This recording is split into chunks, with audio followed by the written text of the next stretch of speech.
Primero, para darle la bienvenida a otros dos colegas a los que admiramos y respetamos, debo leer el comunicado de prensa de la Comisión Nacional de Derechos Humanos, de la Dirección General de Comunicación, que dice: la Comisión Nacional de Derechos Humanos solicita protección para el periodista Óscar Balderas Méndez.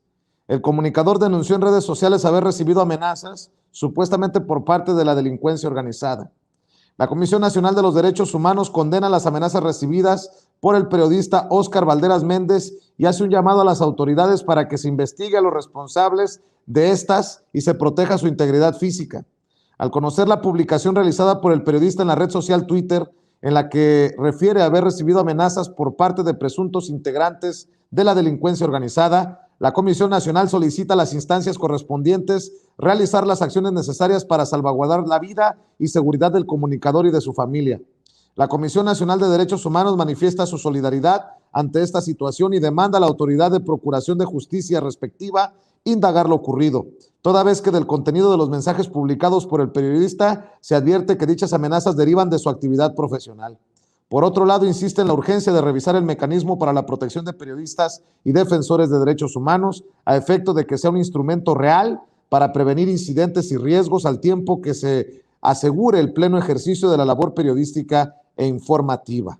Defendemos al pueblo y obviamente firma la Comisión Nacional de Derechos Humanos. Pues saludo con toda la solidaridad que se pueda, sin regateos, al periodista que seguramente está pasando muy malos momentos, al colega a quien respetamos y admiramos, y usted ha visto y ha escuchado aquí en Sin Censura en diferentes ocasiones. Óscar Balderas, te saludo con mucho gusto y te decía primero nuestra solidaridad. ¿Cómo te va? Buenas tardes, buenas noches. Gracias, Vicente, me da muchísimo gusto saludarte. Te agradezco mucho la solidaridad y agradezco también a quienes me han mostrado a través de Twitter, por mensajes, por teléfono. Son horas complicadas, pero también ayudan mucho para ver quién está de lado, quién está en alianza con los reporteros. Te lo agradezco mucho.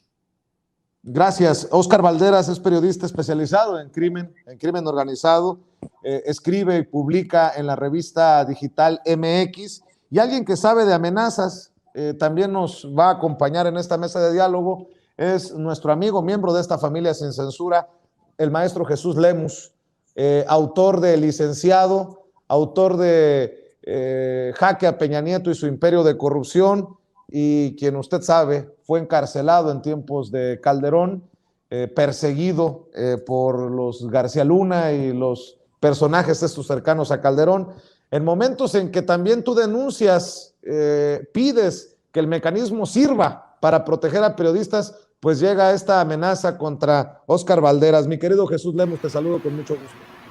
Te saludo con gusto, mi querido Vicente, siempre un placer poder saludarte a deshoras de la noche, aunque sea, pero bueno, el chiste es estar aquí contigo. Te saludo con mucho gusto, mi hermano, te mando un abrazo y por supuesto toda mi solidaridad, mi cariño fraterno para nuestro querido Óscar Balderas por estos momentos seguramente terribles, Óscar, que estás pasando, pero que también sirven, mi querido Vicente, para la reflexión, porque yo no he visto en el caso ahora de Óscar Balderas, yo no he visto que se volquen otra vez en redes sociales los famosos defensores de la libertad de expresión, reclamando seguridad para los periodistas, como en su momento se hizo cuando se amenazó a la compañera Susana Oresti, te recordarás apenas hace unos días. Yo no he visto ese gremio hipócrita, ese gremio hijo de la chingada que no aparece por ninguna parte cuando más se le necesita. Y esto, por supuesto, mi querido Vicente, es un llamado de atención otra vez al mecanismo que, insisto, no sirve para nada. No puede ser, y disculpa que me vaya como hilo de media, mi querido Vicente, pero no puede ser el caso de que tenga que salir la Comisión Nacional de los Derechos Humanos a través de un comunicado de prensa, hacer un posicionamiento formal para exigirle al mecanismo que atiende el caso del compañero Óscar Balderas, cuando ya deberían de estar allí los funcionarios, los que reaccionan de la primera comisión, atendiendo este caso tan urgente, porque la amenaza no es menor. La amenaza viene justamente del cártel Jalisco Nueva Generación, Y sabemos que si el Cártel Jalisco Nueva Generación pudo atentar contra el secretario de Seguridad Pública de la Ciudad de México, ¿qué no podrá hacer contra un compañero periodista? Creo que es un momento muy importante para reflexionar, para hacerle un llamado. Yo no veo a los Felipe Calderones, yo no veo a ningún emisario del pasado clamando por seguridad de los periodistas, en este caso de mi querido Óscar Balderas. Otra vez somos el gremio único, el que nos apapachamos, el que nos tenemos que cuidar, justamente para hacerle patente nuestra solidaridad al compañero Balderas. Pero te digo, esto únicamente nos deja ver dos cosas, mi querido Vicente.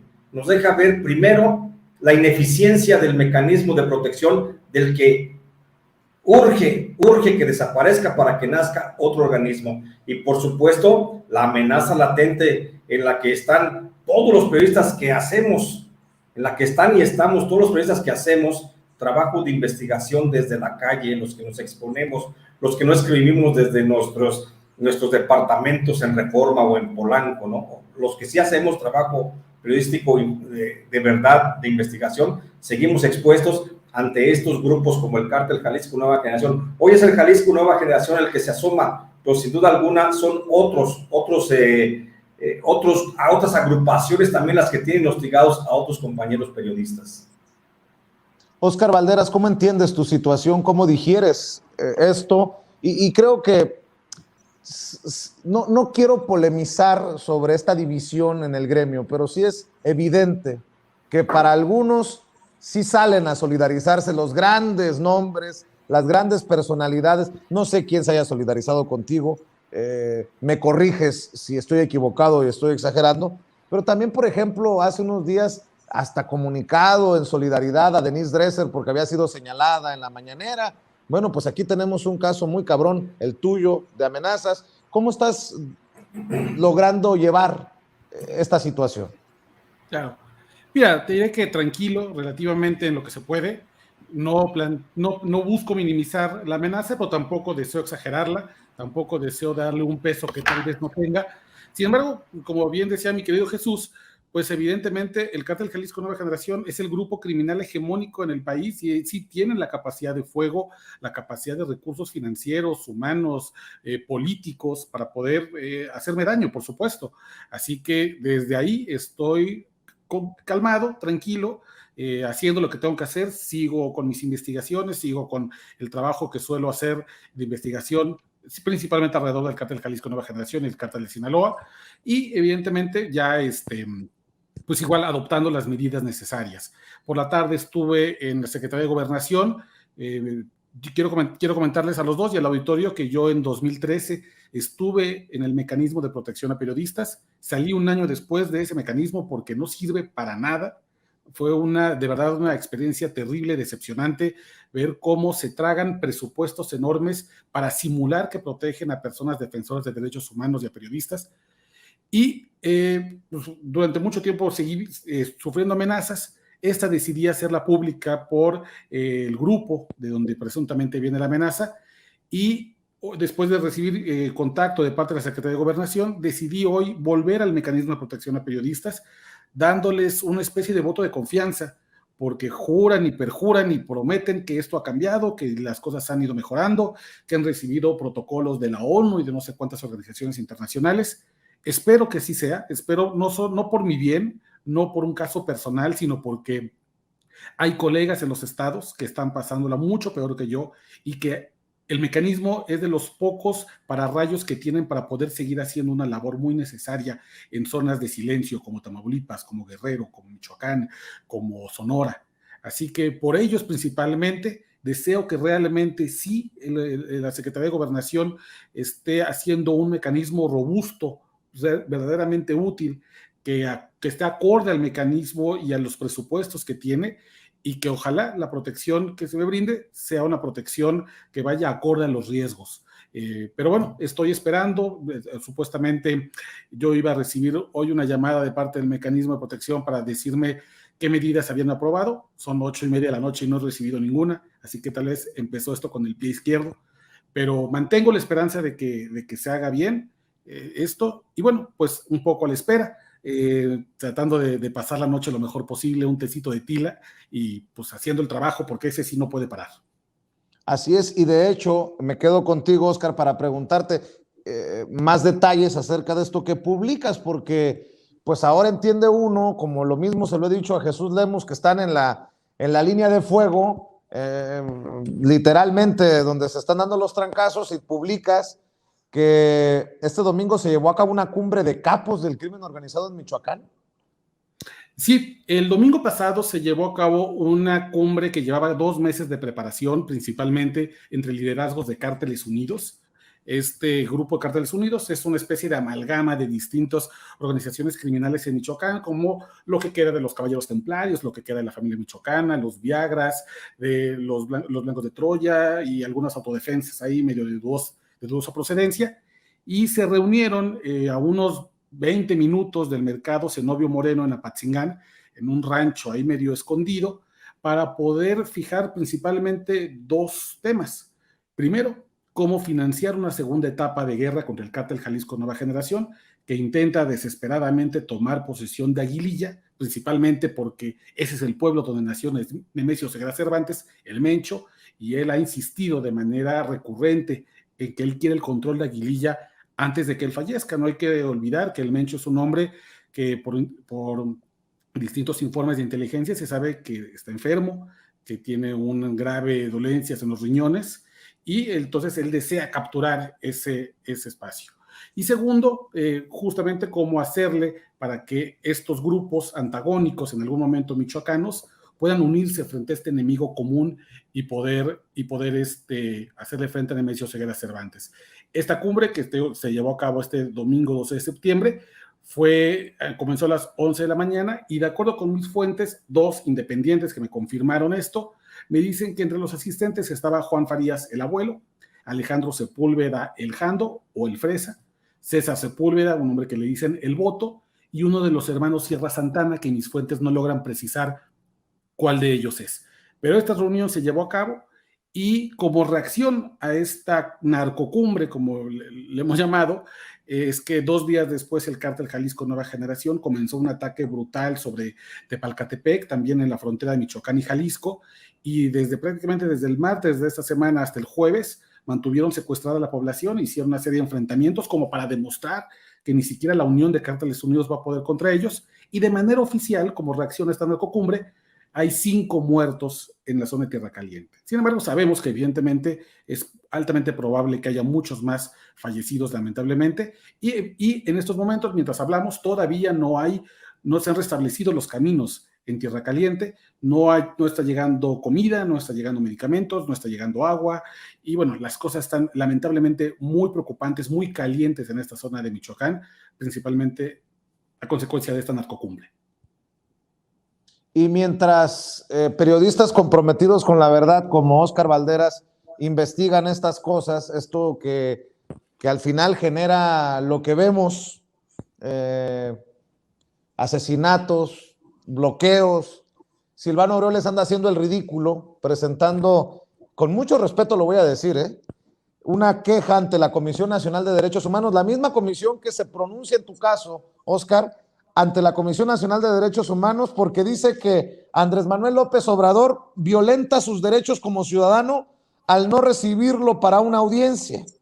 Por su negativa del presidente para no recibirlo, se queja ante la comisión Silvano Aureoles. Dice que solamente ha recibido amenazas, que es perseguido político, y este señor, sus últimos días, pues no ha gobernado Michoacán, sino sería el propio Silvano Aureoles el que nos estuviera dando muchos de estos detalles que se tienen que publicar por periodistas valientes como ustedes, Jesús. Mi querido Vicente, el asunto es que no sabemos si realmente Silvano Aureoles permanezca todavía en Michoacán.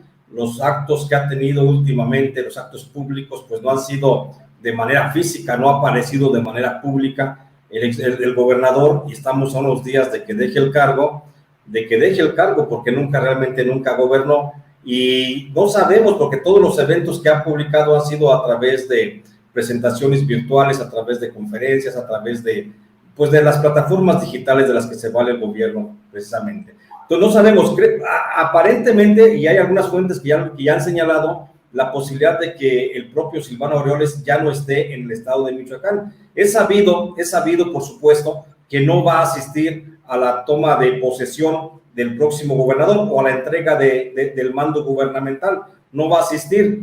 Él ya está preparando su salida. Él también está preparando, por supuesto, el escenario en el que se va a desenvolver en los próximos, pues digamos, meses, porque seguramente antes de que llegue el año le habrá de venir una orden de aprehensión, porque tiene muchos pendientes en el estado de Michoacán y está preparando justamente el terreno para decirse un perseguido político. Por eso lo hemos visto en varias dependencias haciendo el ridículo, lo hemos visto con su banquito verde sentado a las afueras del palacio, exhibiéndose públicamente, diciéndose pues un relegado de la política nacional, diciéndose un perseguido de la administración del presidente López Obrador, y pues esa va a ser su bandera, esa va a ser su tónica en los próximos meses, cuando vengan las primeras carpetas de investigación que se le habrán de fincar, porque hay, por supuesto, mucho. Entre ellos están, pues hay unos asesinatos por ahí en la región de Arantepacua,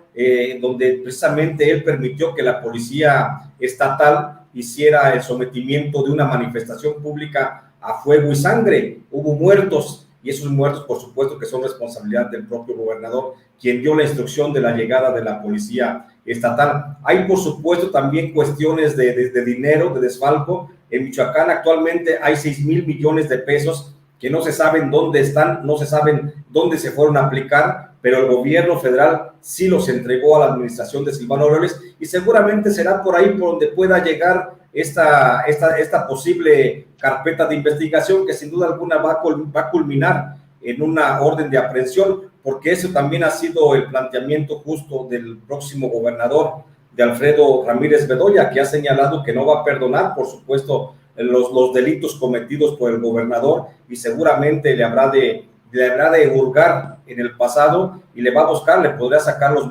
muertitos del closet. Entonces, estamos viendo un Silvano Aureoles desesperado totalmente. Estamos a días de que concluya el nefasto periodo del gobierno que nunca gobernó Michoacán, porque las condiciones de pobreza, de violencia, fueron aún más agudas y más extremas que las que se pudieron observar durante los nefastos gobiernos de por sí de Fausto Vallejo, de Jesús Reina García y de Jara Guerrero, de Salvador Jara Guerrero. Entonces, estamos a unos días de que concluya este periodo de desgobierno. Miles de michoacanos están ya alzando las manos para que pase lo más rápido estos días, porque seguramente viene para Michoacán algo nuevo, y por eso también se ha agudizado mucho esta violencia de la que ya da cuenta nuestro querido Óscar Balderas. Por supuesto que se ha agudizado, porque ha sido también el desgobierno que permitió el propio Silvano Aureoles, al no permitir un plan coordinado con el gobierno federal para combatir la delincuencia organizada en el estado, porque precisamente él tenía alguna relación con algunos grupos, como el de los Viagra, que son integrantes, como ya bien lo señalaba Óscar Balderas, son integrantes del famoso Cárteles Unidos o Cártel Unido de Michoacán. Entonces, ahí también habría mucha responsabilidad de la que el propio Silvano Aureoles tendrá que rendir cuentas dentro de muy poco. Así es, Óscar. Perdón que te lo diga, pero te noto preocupado, te noto meditabundo, te noto, pues, y con justa razón. Si gustas, para cerrar, mi querido Óscar Balderas, en su momento mencionamos al enviado para la paz por Michoacán, a Cervantes, como responsable del recrudecimiento de la violencia en tiempos de las autodefensas. Mencionábamos la simulación de Peña Nieto, la incapacidad de quienes gobernaban Michoacán. ¿Cuál ha sido el factor, agregando a lo que estaba mencionando Jesús Lemus, llamado Silvano Aureoles, confrontado con el gobierno federal? Pareciera que está en todo menos en lo que debe. Un gobernador que acusa narcoelección, pero se dio cuenta de la presencia del narco hasta que fueron tiempos electorales. Desde tu perspectiva, el sello de Silvano Aureoles en todo esto que narras, la cumbre, la violencia, los narcobloqueos? ¿Cuál será? ¿Cuál va a ser? Fíjate, Vicente, que yo creo que evidentemente hay una gran responsabilidad de parte de Silvano Aureoles al dejar crecer estos grupos criminales de manera tan desmedida. Sin embargo, me parece que personalizarlo en el caso de Silvano podría hacernos perder la dimensión de lo que está sucediendo. El Cártel Jalisco Nueva Generación tiene 3 dimensiones, como cualquier dimensión de crimen organizado. El primero es uno eminentemente regional, luego está lo nacional y luego lo internacional. Un grupo criminal que crece a esos niveles no puede hacerlo solo. Ningún grupo criminal puede. Creo que lo hemos repetido aquí. El grupo criminal, el crimen organizado, necesita 2 cosas para existir, cualquiera. Necesita una base social, es decir, gente que pueda ver al capo como una especie de aliado dentro de su localidad para llevar a cabo acciones de justicia cotidiana, o tal vez pavimentar una calle, pagar la remodelación de la iglesia, o lo que sea, y necesita apoyo institucional, es decir, servidores públicos corruptos o corruptibles que estén dispuestos a darle protección al grupo criminal, ya sea por conveniencia o por miedo. Esos son los dos factores. Y me parece que a la hora de analizar por qué el crimen organizado puede amenazar con tanta impunidad, es porque tienen protección política. Yo he insistido que el crimen organizado no es un error del sistema, es una creación del sistema, y que si la clase política no los combate, es porque no los ven como enemigos, sino como socios o como aliados. Y dentro de esa alianza que tejen los grupos de crimen organizado, está evidentemente una alianza con grupos empresariales de altísimo nivel que necesitan que estos grupos del crimen organizado laven sus ganancias, laven todo ese dinero sucio en sus empresas, en sus bancos, en sus empresas constructoras, en sus hoteleras, en sus restauranteros, en las grandes empresas agrícolas y de alimentos, que son quienes están blanqueando también gran parte del dinero del crimen organizado. Así que a la hora de hablar de la responsabilidad de Silvano, también quiero hablar de la responsabilidad del gobernador de Jalisco, de Alfaro, pero también está la responsabilidad de los gobernadores que están en el Estado de México, donde también hay una porción importante de tierra caliente, donde el Cártel Jalisco Nueva Generación crece, y prácticamente gobernadores en todo el país, a lo largo y ancho, porque sus alianzas, permitidas o no, la impunidad con la que permiten que estas personas puedan amenazar y saber que van a salirse con la suya porque tienen solamente el 2% de probabilidades de que los atrapen y de que puedan enfrentar a la justicia, es lo que crea este clima de inseguridad y de violencia contra los periodistas. Quisiera no tampoco personalizarlo en mi caso, porque afortunadamente yo estoy en la Ciudad de México, yo tengo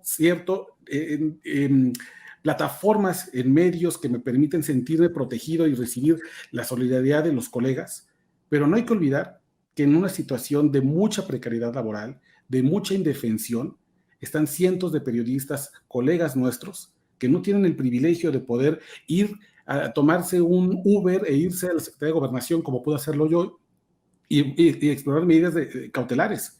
Lo que tienen a lo sumo es apagar las luces de su casa, ponerse a rezar y desear que no sean los próximos en la estadística. Así que a la hora de analizar por qué sucede esto, no hay que olvidar que esto sucede principalmente porque el crimen organizado, siempre para que exista, es aliado de la clase política. Tu reflexión para cerrar en esta mesa tan importante, si me permiten decirlo a mí, no quiero que suene a darme palmaditas en la espalda, agradecerle a ambos, tú sabes, el gran respeto que te tengo, Oscar, el gran respeto que te tengo, Jesús. ¿Por qué no cerramos con una reflexión, maestro? Bueno, yo sin duda reflexionaría sobre lo que dice nuestro querido Oscar Banderas. Sí, el asunto de él, por supuesto que es muy grave, es necesario que intervenga inmediatamente el mecanismo, que dé una muestra de vida al mecanismo, porque mientras para algunos funcionarios del mecanismo, como Enrique Irazoque, como Jorge Ruiz del Ángel, no es más que una chambita muy bien pagada, por cierto, para los periodistas es la propia vida. Y cada minuto que para ellos se les hace la tardanza en la espera y decir, ahorita le voy a llamar para el periodista agredido, en este caso Oscar Banderas, pues es una eternidad la que está pasando de incertidumbre de si van a llegar, de si no van a llegar por él. y ojalá, por supuesto, que nunca lleguen por él, pero también que reaccione en forma inmediata el mecanismo, porque no podemos tener este tipo de organismos, mi querido Vicente, no podemos tener estos organismos que cuestan millones de pesos al erario y que solamente sirven para hacer un club de amigos y protegerse entre ellos y cuidarse la chamba y andar en las cúpulas del poder sin ver siquiera hacia abajo, donde justamente, como dice Óscar Balderas, hay cientos de periodistas que no están privilegiados, que no son privilegiados como en el caso nuestro, como en el caso nuestro de los tres, me refiero de los tres que estamos aquí hablando, porque los tres somos perseguidos, a los tres nos han amenazado, pero afortunadamente los tres hemos tenido recursos para navegar y sobresalir y tratar de sobresalir de esta situación y tratar de afrontar la situación adversa con nuestros propios recursos. Cientos de periodistas en todo el país, por supuesto que no tienen esa posibilidad de pagarse una seguridad privada, de mantenerse alejados en un suburbio urbano de gran importancia, de mantenerse cerca de la autoridad para echarle y volver y echar viajes otra vez para ver cómo va el asunto. Por supuesto que no, hay otros, como dice Óscar Balderas, hay otros que lo único que les queda es apagar la luz, quedarse quietos, guardar silencio y pedir a Dios que no los encuentre.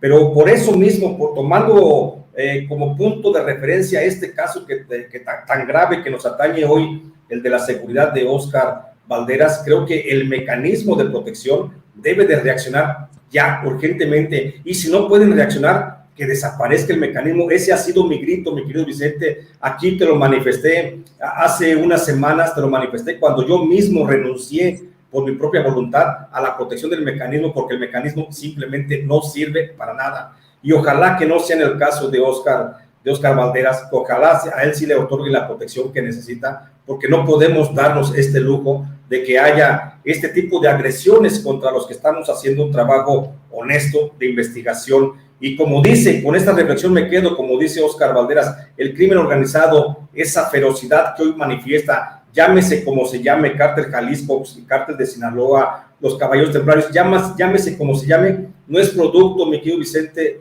de la generación espontánea. No surgió de la noche a la mañana. Sabemos quiénes son los responsables y no han pagado todavía por ello. Sabemos quiénes son los responsables que crearon estas organizaciones en esa colusión entre crimen y Estado. Y ahí está Genaro Luna a la espera de un juicio en Estados Unidos, y allí anda el carnicero Felipe Calderón como si nada, como la fresca mañana, y ellos son los responsables justamente de esta condición de riesgo que hoy vivimos, mi querido Vicente. Maestro, déjame preguntarte, Óscar Balderas, después de este comunicado de la comisión, artículo 19, Reporteros Sin Fronteras, ¿ha habido algún apoyo?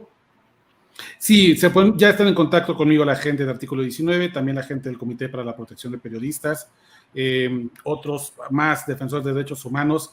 Mira, lo sabe bien mi querido Jesús, en tiempos como estos te ofrecen, vente a mi casa, tengo ahí un departamento, vete allá.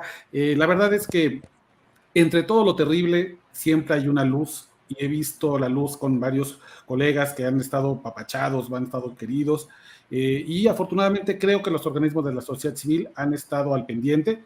Te digo, sigo esperando la llamada del mecanismo que juraron que iba a ser hoy. Esperemos, demos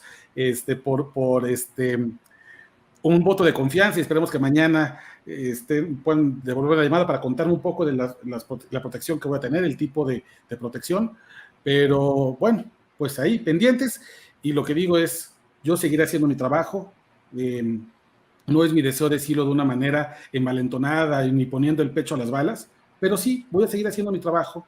Creo que lo que mejor puedo hacer es seguir hablando, seguir investigando, con los cuidados necesarios, con las precauciones debidas, que tomo antes de la amenaza y las tomé después de la amenaza, pero no podemos cederles el país ni la voz a esta gente. Eso sí no. Le voy a pedir, por la buena onda que siempre me han mostrado a mí, tanto entre las autoridades de gobernación como la gente del mecanismo, que así como me han brindado sus atenciones, no mantengan en zozobra al colega Óscar Balderas y se comuniquen a la brevedad posible, porque esos minutos, esas horas son verdaderamente alucinantes, y ojalá que que este llamado que hago no vaya a tener otras repercusiones más que las que corresponden, que es una llamada, una explicación a lo que va, a lo que dice el librito. Y quiero decirte, Oscar, que le he pedido al equipo de producción, no sé si se cumplió a cabalidad, pero por respeto a tu familia, por respeto a ti, como lo hacemos cuando hay alguna imagen gráfica o alguna situación que creemos puede dañar la sensibilidad sobre todo de las víctimas. No quiero leer lo que te escribieron Te lo agradezco. porque ahí te queda como un consejo. Vamos a decir que no quiero leer el consejo que te dejaron en estos mensajes. La gente se puede imaginar mucho de lo que puede versar la amenaza, pero que sepas que, pues que aquí estamos, a tus órdenes, y ojalá que también se pongan a tus órdenes hoy mismo, en cuanto termine este programa, la gente del mecanismo, porque no la chinguen. Como que todavía no le llaman, hombre. Oscar Valderas, ojalá que nos sigas generosamente acompañando cuando te buscamos para que compartas información que publicas y bueno, pues ojalá que esto no sea más que un susto, parte de los gajes del oficio y que así quede. Y ¿por qué no cierras invitando a la gente para que te siga precisamente en lo que publicas y en donde andas? Te lo agradezco muchísimo, Vicente, de verdad, no sabes cómo te agradezco la delicadeza por no leer el mensaje y después por el llamado que haces, que también le agradezco mucho a mi querido Jesús, que todas sus palabras y todos sus buenos deseos, los agradezco mucho. Y bueno, pueden seguir mi trabajo, escribo en MX, la revista digital, tengo también una columna de radio llamada Nación Criminal en el noticiero de Luis Cárdenas, y en Twitter podemos seguir ahí la conversación con mucho gusto en @OscarBalmen. Es @OscarBalmen y ahí con muchísimo gusto seguiremos platicando. Claro que sí, te mando un abrazo, Oscar, y manténnos al tanto, por favor. Un abrazo a los dos, les agradezco muchísimo. Gracias, querido Jesús. Gracias, Vicente. Que tengan buena noche. Cuídate. Buenas noches. Y mi querido Jesús Lemus, vamos a cerrar contigo, también invitando a la gente para que se suscriba a tu canal, para que esté al pendiente del espacio que orgullosamente conduces todos los sábados a las 4 de la tarde, aquí en Sin Censura TV, Sin Censura Media y Sin Censura Presenta. Y antes de que nos des la información, para que también sigan buscando tus libros, quiero decirte que siempre es un honor tener a un maestro que ya le ha tocado pasar aceite muchas veces y morder cojín. Entendió el que entendió por estos gajes del oficio que no se le desean a nadie, querido Jesús. Es un Gracias, mi querido Vicente, pero no nos rajamos, Vicente, no nos rajamos. Esto sigue siendo lo más bonito y lo más apasionante del mundo, poder hacer este tipo de ejercicios informativos y sobre todo encontrar compañeros, hermanos como tú, como Oscar, como otros tantos periodistas que siempre estamos en fraternidad y en estos sinsabores de la vida. Ojalá de veras, hago votos porque el mecanismo sí reaccione en forma puntual al reclamo de ayuda que está lanzando nuestro amigo Oscar Valderas y que se dejen de chingaderas, que se pongan a trabajar y que funcionen para lo que están hechos. Si no, no tiene caso que estén Encinas ahí, que esté Irazoque, que esté Jorge Ruiz del Ángel en esos cargos. No tiene caso. Si su función no es para atender las necesidades de los periodistas, entonces, ¿para qué sirve un mecanismo de protección? Yo me despido, mi querido Vicente, agradeciéndote este espacio, esta posibilidad de platicar y, como siempre, invitándole a la gente para que me busquen los sábados a las 4, de 4 a 5 de la tarde en el canal de Sin Censura que tan generosamente me has permitido conducir. Allí estamos de 4 a 5 todos los sábados platicando los temas de coyuntura. También escribo para Los Ángeles Times, para Ángel Metropolitano de la Ciudad de México y me encuentran en redes sociales como Jesús Lemus Barajas en Facebook y en Twitter estoy como @Lemus Barajas. Les recuerdo que todavía quedan por ahí algunos libros de El Licenciado, Jaque a Peña Nieto, Los Malditos, El Último Infierno, El Agua o la Vida, México a Cielo Abierto, Tierra sin Dios. Entonces, lo que me puedan ayudar por ahí, es bienvenido para seguir haciendo periodismo. Te agradezco mucho, mi querido Vicente.